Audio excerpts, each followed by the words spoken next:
আরে আরে, এইভাবে তাড়াহুড়োর কি আছে? চুপচাপ বস। না চাচি, কি বলো? 10টা বেজে গেল আর আমি পড়ে পড়ে ঘুমোচ্ছিলাম। কেমন দেখায় বলো তো? আর আমাকেও তো ডেকে দিতে পারতে। ডাকেনি কারণ আমি জানি তুই অকারণেই দেরি করে ঘুম থেকে উঠিস না। এইভাবে ঘুমোচ্ছিলি তার মানে নিশ্চয়ই তোর শরীর খারাপ। তাই তো আমি আর মা তোরে ডাকি নাই। যাই হোক, আমি তো কলেজে যাওয়ার আগে তোর জন্য ব্যথার ওষুধ আর মলম কিনে দিয়ে গেছে। হাত মুখ ধুয়ে আয়, খেয়ে তারপর ওষুধ নিবি। ও চাচি, সামান্য বিষয় নিয়ে টাকা খরচে কি দরকার ছিল? এই চুপ কর, এসব বলবি তো চর খাবি। যা, গিয়ে হাত মুখ ধুয়ে আয়, আমি উঠোনে যাচ্ছি। বলেই চাচি বেরিয়ে গেল। সেহের কিছুক্ষণ চুপচাপ থেকে বেরিয়ে গেল। চাচি তাকে খাইয়ে ওষুধ খাইয়ে দিল, সাথে পরম যত্নে মলমও মালিশ করে দিল। সেহের অবস্থার কারণে দাদিমা সেহেরকে কলেজ যেতে দেয়নি। 12টা নাগাদ উঠোনে মোড়া দিয়ে বসে দাদিমা সেহের মাথায় তেল মালিশ করছে, আর সেহের আরামে চোখ বুজে শান্তি উপভোগ করছে। দাদিমা তেল দিতে দিতে বলে, হ্যাঁ রে ফুল, তুই আসলেই আমাগো ফুল রে। ফুলের মতো চেহারা, আবার দিগল রেশমি চুল। তোর নাম ফুল রাইখা ভুল করি নাই। আচ্ছা দাদি, আমার নাম ফুল রাখলে কেন? দাদিমা হেসে বলা শুরু করে, আমার একখান গোলাপের চারা আসিল, বছর খানেক যত্ন কইরাও ফুল ফুটাইতে পারি নাই। শেষে অনেক হতাশায় ভুগলাম। যখন শুনলাম আমার ছোট্ট নাতি নাইছে, সেই দিন দৌড়ায় যাইয়ার সময় হঠাৎ গাছের দিকে চোখ যায়, আর তা দেখায় আমি সেখানেই থম মেরে দাঁড়াইয়া কাইন্দা দিই। দীর্ঘ কয়েক বছর পরে সেই দিনই প্রথম কই হয়েছিল রে ফুল। সেই চোখে দুলতে দুলতে হাসপাতাল যাইয়া আরেক ফুল পাইলাম, মানে তোরে। কি নিষ্পাপ এবং মাশাআল্লাহ চেহারা। তোর চেহারা লাল আভাটা যেন আবার লাল গোলাপের সংকেত ছিল। গোলাপের পাপড়ির ন্যায় ছিল তোর ঠোঁট জোড়া। সেই ঠোঁটের মৃদু নড়াচড়া, ঠোঁটের কোণে বেয়ে লালা ঝরা, সব যেন আমারে আরো প্রাণোচ্ছল করে দিছিল। তাই তো তোর নাম রাখলাম ফুল। জানোস না, তোর সেই অবস্থায় তোর দাদারে দিয়া আঁকা আঁকির মাস্টার আনাইয়া তোর ছবি আঁকাইছিলাম। সেই ছবি এখনো আমার কাছে আছে। তোর বাপের বাগানে কবেই তো ময়রা পইরা আছে বলেই মুখ গোমরা কইরা ফেললো দাদিমা। সেহের হতাশ হয়ে চুপ করে রইল, আর বাবা সম্পর্কে কিছু বলতে পারবে না। সে কি বলবে? বলার মতো কি বা আছে? দুপুরের দিকে সেহের কিছুটা সুস্থ অনুভব করতেই সে রান্নাঘরে চলে গেল আর চাচিকে রান্নার কাজে সাহায্য করতে। চাচি করতে দেয়নি, কিন্তু সেহের জোর করেই রান্না শুরু করে দিয়েছে। চাচি মাছ কাটছে আর সেহের মাছ ভাজছে। আজ ইলিশ ভাজা আর আলুর ভর্তা হবে। সেহের অনেক দিন পর তৃপ্তি সহকারে খাবে আজ। সেহের ইলিশ বড্ড পছন্দের, তাই তো দাদিমা সকাল সন্ধ্যায় বড় জেঠুকে পাঠিয়েছে তাজা দেখে ইলিশ মাছ আনতে। বড় জেঠুও কোনো রকম কথা না বলে তার সেহের মায়ের জন্য বাজারে ছুটছে। জেঠু আর চাচি সেহেরকে বড্ড ভালোবাসে, নিজের মেয়ের মতোই। সেহেরের বাবাও এতটা ভালোবাসেনি যতটা ওনারা বাসছেন। মাছ ভেজে ভাত বসাতেই দেখলো উঠোন দিয়ে রান্নাঘরের দিকে আসছে আবিদ আর সেহেরের সখী, একমাত্র প্রাণের বান্ধবী মঞ্জু। মঞ্জুকে দেখে সেহের জলদি হাত ধুয়ে বেরিয়ে এলো।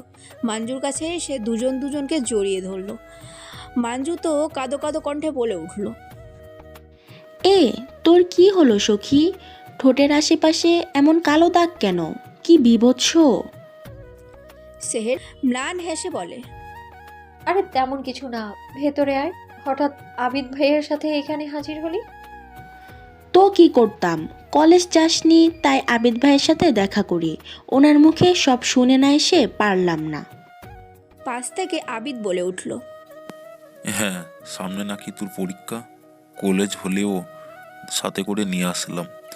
মঞ্জু, তুই ওকে দেখিয়ে দিস সব কিছু পড়া। আমি একটু বাইরে গেলাম, আমার কাজ আছে। মাঞ্জু মুখ ভেঙচিয়ে বলল। তোমার কাজ তো শুধু বখাটেগিরি করা। মাঞ্জুর কথায় আবিদ থেমে মাঞ্জুর দিকে তেড়ে আসলে মাঞ্জু চট করে শেহরের দিকে দাঁড়িয়ে মুখটা কাচুমাচু করে বলে। ফুল, বাঁচা আমায়। তোর ওই বখাটে ভাই আমার সাথে বখাটেগিরি করতে আসছে। ফুল, তোর এই বাচাল বান্ধবীকে চুপ থাকতে বল। ওরে কিন্তু আমি বেল মাথা করে বাড়ি থেকে বের করে দিব। টাক মাথা করলে আপনার মাথায় বুঝি ডুগডুগি বাজাবো? তোরা থামবি? আবিদ ভাই তুমি যাও তো। আর মাঞ্জু থাম তুই, সারাক্ষণ লাগিস কেন রে? তোর মা আর চাচির কানে গেলে দুটোকে দেবে ধরে কেলানি। তখনই চাচি এসে হাজির হলো, কোমরে হাত দিয়ে ভ্রুজোড়া কুচকে বলে উঠল। কে কাকে মারবে রে? আর পুত, এই ভর দুপুরে তুই কই যাও? খাওয়া দাওয়া কি হবে শুনি? বাবা যেতে বলেছে মা, আমি যাব আর আসব। কিসের কাগজপত্র দিয়ে দিবে নাকি আমার কাছে? ও আচ্ছা, তাহলে যা, জলদি ফিরিস, আমি ভাত বাড়ছি। আর ফুল, মাঞ্জুকে নিয়ে ভেতরে যা, এই কাঠফাটা রোদে দাঁড়ানো মানে হয় না। আচ্ছা চাচি। বলেই শেহের মাঞ্জুকে নিয়ে ভেতরে চলে আসলো। ভেতরে এসে দেখলো দাদি পানে চুন সুপারি দিয়ে মশলা করছে। মাঞ্জু দাদিকে ডাকলো তখনই যখন দাদিমা মুখে পান পুড়ল। পান চিবোতে চিবোতে ভুরু কুচকে বলে উঠল।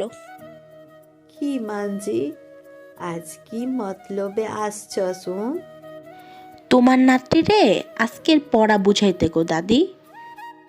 ও আচ্ছা, তাহলে তোরা গল্প কর, আমি দেখি যাইয়া বড় বউয়ের রান্ধন কদ্দর। বলেই আস্তে ধীরে হেঁটে রান্নাঘরের দিকে চলে গেল। এ বাড়ির রান্নাঘরটা বাড়ির ভেতরে বা বাইরে করা হয়েছে। উঠোন পেরোলেই রান্নাঘর, যদিও বেশি দূরে না, অল্প। সেহের কী কাজে বাইরে এসেছিল তখন একটা গাছ থেকে ছোট্ট বড়ই পড়ল ঠিক সেহেরের সামনে।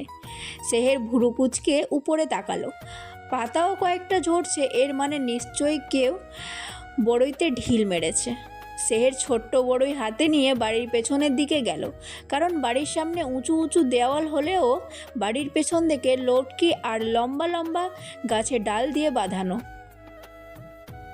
যদিও বেশি উঁচু নয়, তবে ঢিল মারার জন্য যথেষ্ট। সেহের পেছনে এসে উকি ঝুঁকি দিয়ে দেখতেই দেখলো তার ভাই রিমন হাতে একটা খেলনা নিয়ে দাঁড়িয়ে আছে। এই খেলনা দিয়েই রিমন ঢিল ছুটছে সেটা সেহের বেশ বুঝতে পারলো, কারণ এই ঢিল মারার তার এই ছোট্ট ভাই খুব অভিজ্ঞ। সেহেরকে দেখতে পেতেই রিমনের চেহারা আনন্দে চিকচিক করে উঠল। সে ঢিলের খেলনা তার প্যান্টের পকেটে ঝুলিয়ে পায়ের সামনে থাকা একটা প্লাস্টিকের ডিব্বাটা হাতে নিয়ে সোজা হয়ে দাঁড়ালো। সেহের কিছু বলার আগেই রিমন বলে উঠল। আপু, আজ জানিস বাসায় বিরিয়ানি রান্না হয়েছে, কারণ আমি পরীক্ষায় ফার্স্ট হয়েছি। আম্মু আগের আগে যেটুকু দিয়েছিল সেগুলো তোমার জন্য লুকিয়ে নিয়ে এসেছি। এখন জলদি এই বক্সটা নিয়ে আনো তো। তুই কি করলি ভাই? কে বলেছে তোকে এগুলো আনতে? তোর খাবার তুই খাবি, এখন এগুলো নিয়ে যা বলছি, মা জানলে রক্ষা থাকবে না। রিমন মাথা ডানে বামে নাড়িয়ে বলে, উফ, তোমার জন্য এনেছি, খুব খাবো ব্যাস। ছোট থেকে নিজের চোখে দেখেছি আমার এই কেলেঙ্কারি, মা আর বোন কি পরিমাণ অত্যাচার করেছে। এসব বলে নাই ভাই আমার, ওনারা আমারও গুরুজন। গুরুজনদের এসব বলতে হয় না সোনা। গুরুজন বলে কি ঠিক বেঠিক বুঝবে না? দেখো আপু, আমি ওনাদের সম্পর্কে কিছুই শুনতে চাই না। এখন তুমি ওইগুলো নিবে নাকি আমি না খেয়ে পুকুর পাড়ে গিয়ে বসে থাকবো? জানো, আজ সকাল থেকে কিছুই খাইনি। মা ঘুমিয়েছিল, এত ডাকার পরেও ওঠেনি, তাই না খেয়ে স্কুলে গিয়েছি। এখন তুমি কি চাও? আমার পেটে আরো কয়েকশো ইঁদুর দৌড়াক? সেহের হতাশ হলো। সে নেই দেখেই তার ভাইকে এমন না খেয়ে থাকতে হয়েছে। সেহের খুবই লজ্জিত, আর ক্ষুধার্ত ভাইকে কষ্ট না দিয়ে সে বাক্সটি নিয়ে বলল, দেখ, নিয়েছি, এবার খুশি? এখন যা গিয়ে খেয়ে নে। আচ্ছা আপু, অনেকটা খুশি হয়ে বলল রিমন। যেতেই কেউ থেমে বলে, বুবু, তুমি আমার কাছে কবে আসবে? রিমনের এই কথাই যেন সেহের ভেতরটা মেঘের গর্জনের তোলপাড় শুরু হয়ে গেল। করুণ চোখে অসহায় ভাইটার দিকে তাকিয়ে বলল সে।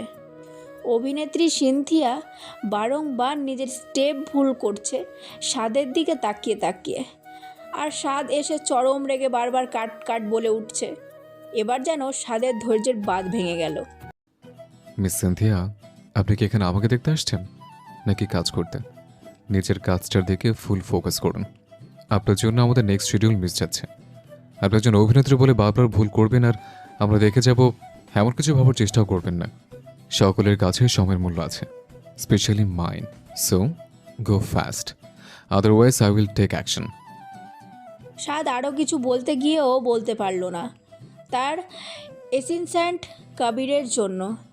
অভিনেত্রী সিনথিয়া মুখটা কাচুমাচু করে মিনতি সুরে বলল, সরি স্যার, আমি আগে থেকে ফুল ফোকাস করব, প্রমিস।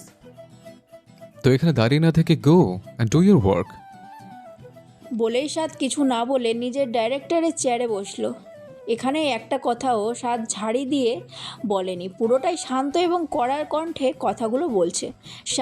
স্বাদ এমন একজন মানুষ, তার মাঝে এখন কি চলে তা কেউই বুঝতে পারে না।